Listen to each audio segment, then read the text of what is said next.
Hi everyone and welcome to my channel. This is the first video in a long line of future videos that will be dealing with my transitioning hair and how I deal with the two textures in the long run when it pertains to my lifestyle. I plan on transitioning for an entire year. I started January of this year, so we're now at the end of March.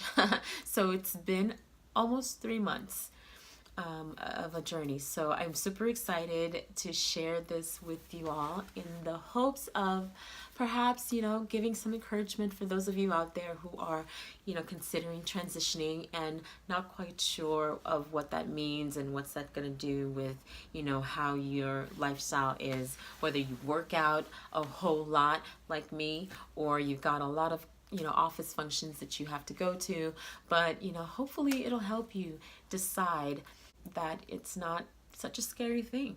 I'm hoping it's not such a scary thing, but we will see when that year is up, January of 2019. Lord help me.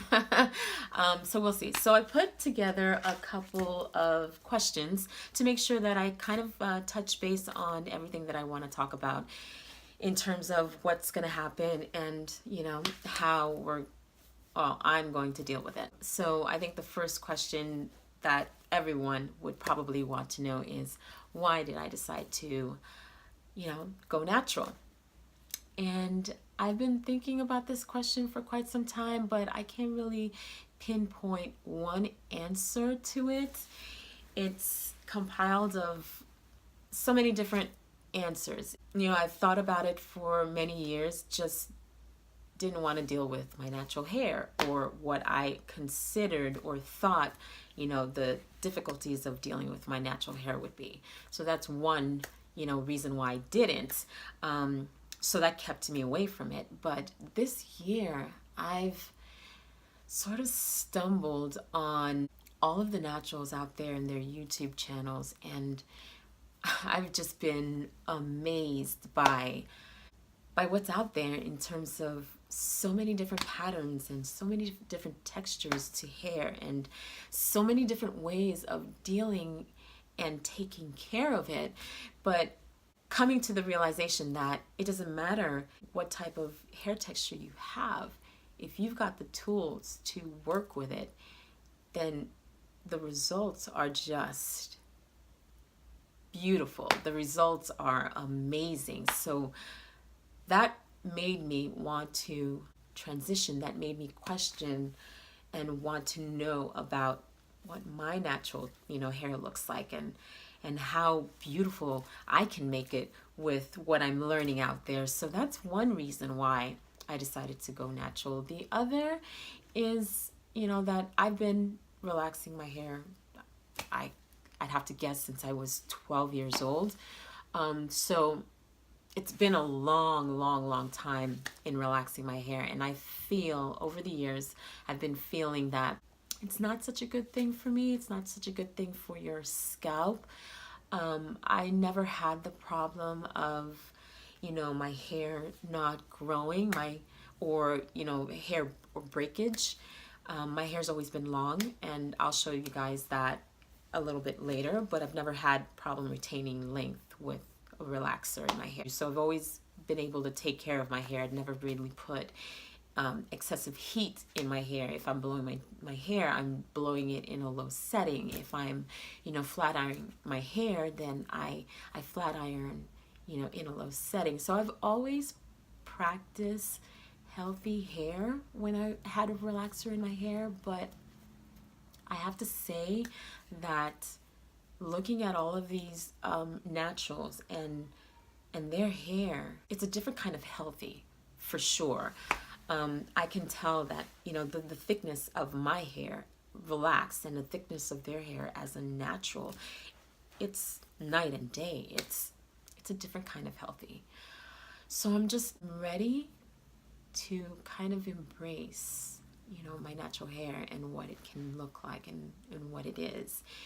So this past couple of months, I've been really anxious to see what that that's going to be. But the back of my hair is kind of grown out a little bit past the perm, so I can kind of see, you know, a curl pattern.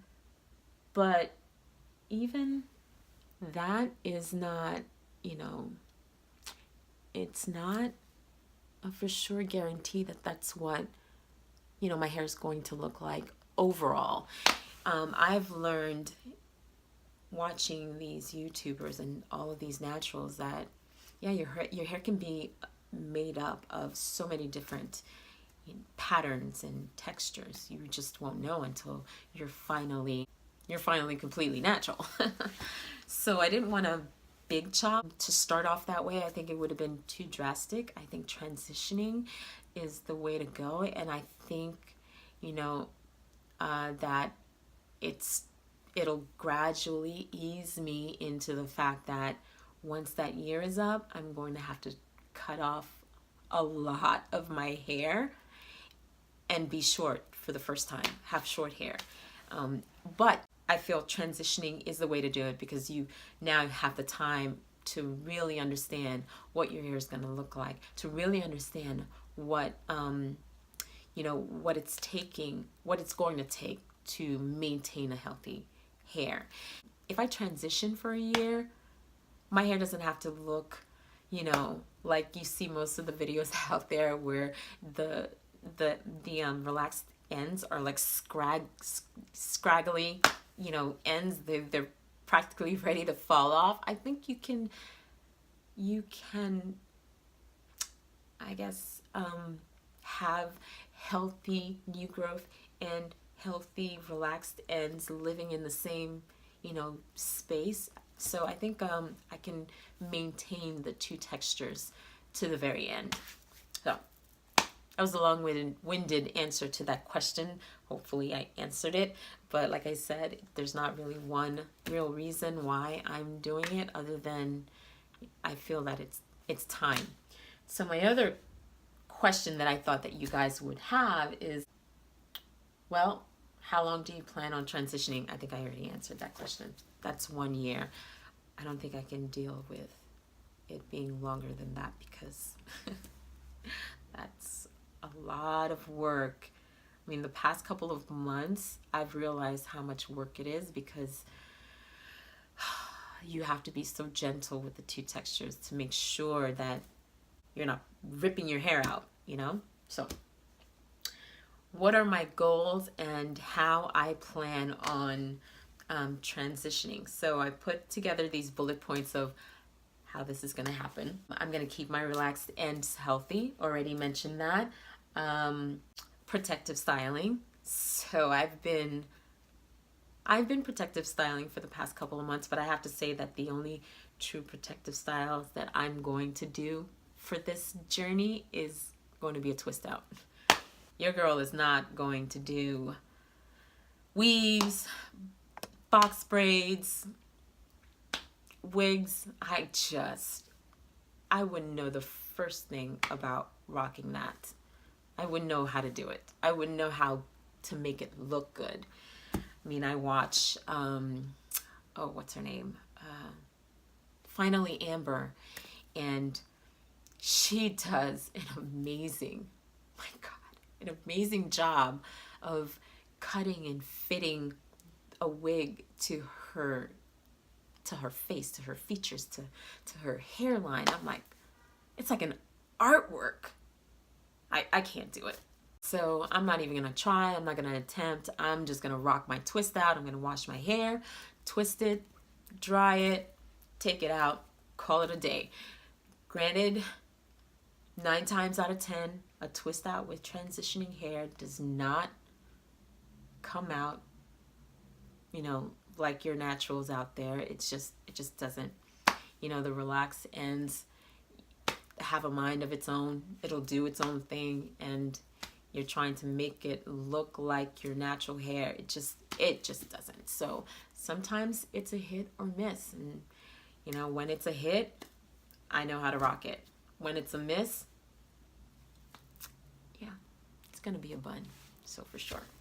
Workouts. So I work out roughly 5 or sometimes 6 days a week. I've been reducing it to 5 because 6 is a little excessive. And let me tell you, I sweat like there is no tomorrow. So my hair is like soaking wet by the time I am done at the gym. So that is a challenge when it comes to rocking a twist out, because you're just gonna sweat out the twist out. It just is what it is. So I think I've learned how to put my hair in a bun, but not such a tight bun that it's like plastered to my head, so that the sweat doesn't affect it. So that's a challenge. That's a goal. Working out so that I still continue on my journey, because I don't want to sacrifice my journey for my workout, and I don't want to sacrifice my workout for my journey. I mean, it's important to work out and be healthy, and at the same time, I think it can coexist. We can find a good middle ground between working out and transitioning hair. So I think that's what you and I are going to discover. And then, definitely figured out which day of the week. It's going to be the goal. Figuring out which day of the week is going to be my wash day, because it is a 2-hour process. I mean, 2 hours. So I've got to figure that out. I'll let you guys know what that is. I'm thinking it's going to be Saturday, but we'll see. We'll see. And then will I be experimenting with any new products out there, like the naturals? No, I'm not going to be experimenting on products. I think I've found a group of products that work for my hair, so I'm going to keep to those and have them help me through this next year. I think they work well. I've got a deep conditioner mask, and it's working well. I've got my leave-in conditioner, I've got my curling cream, and I've got my gel, my styling gel, and then I've got my shampoo and conditioner. So those products, and my oil. So I feel right now for my hair, and we'll get into that in the next few videos, but my hair responds very well to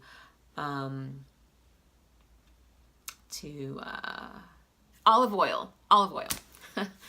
So yeah, so that and grapeseed oil I've been kind of utilizing too. So those 2 oils, I think that as a regimen is going to be enough for me to deal with, so that I can really understand the needs of my hair before jumping into becoming a product junkie. So yeah, so give me a second. I'm going to show you what my hair looks like when it's, out and long, and then we can talk about that. Okay, I'm back. So this is my hair, washed, blown out in its relaxed state. So it's pretty shiny, fairly full.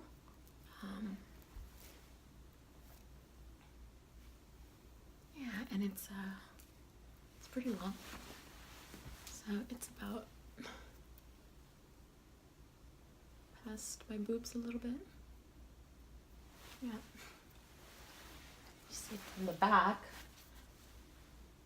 it's about halfway down my back.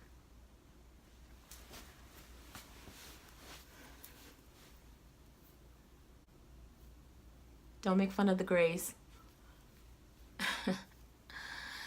But yeah, this is gonna be a journey. Come that day next year when I have to cut all of this hair off, I'm not gonna hesitate. It's gonna be all right. I'm gonna be able to do it. No hesitation. So yeah, I'm excited.